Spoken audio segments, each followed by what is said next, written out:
Bonjour à tous, bande de petits naturalistes.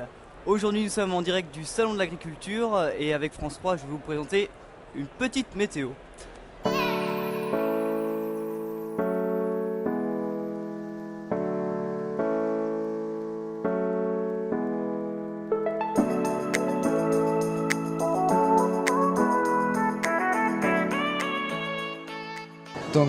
Bonjour, je suis Olivier Plantard, je suis chercheur à l'INRA et je travaille sur les tiques, sur l'écologie des tiques et sur les maladies vectorielles, les maladies transmises par les tiques. Et sur ce stand ici, on a apporté des tiques vivantes pour illustrer toutes les stades de développement de ces acariens. Depuis les œufs pondus par les femelles qui vont donner des larves, puis des nymphes, puis des adultes.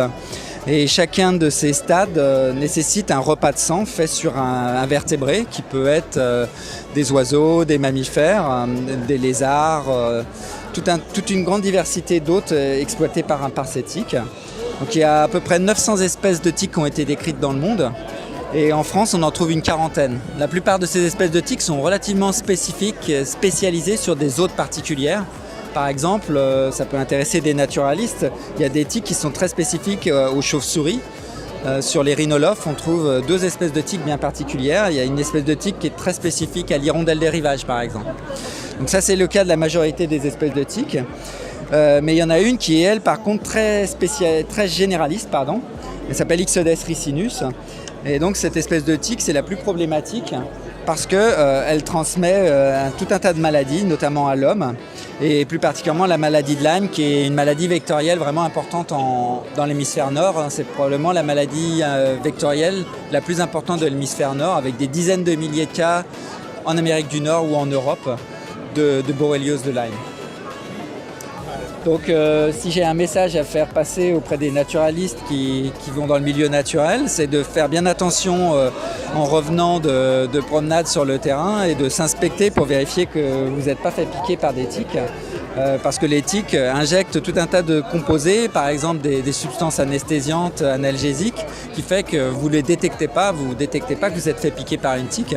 Vous n'allez pas le sentir, et donc c'est pour ça qu'il faut vraiment s'inspecter pour pouvoir l'enlever au plus tôt, parce que si vous n'enlevez pas une tique trop tôt, au-delà de 24-48 heures, il y a un risque non négligeable pour que les tiques vous aient transmis des bactéries, et notamment la borréliose de Lyme, qui peut être à l'origine d'une maladie grave, notamment quand la bactérie va atteindre les articulations ou le cerveau, par exemple.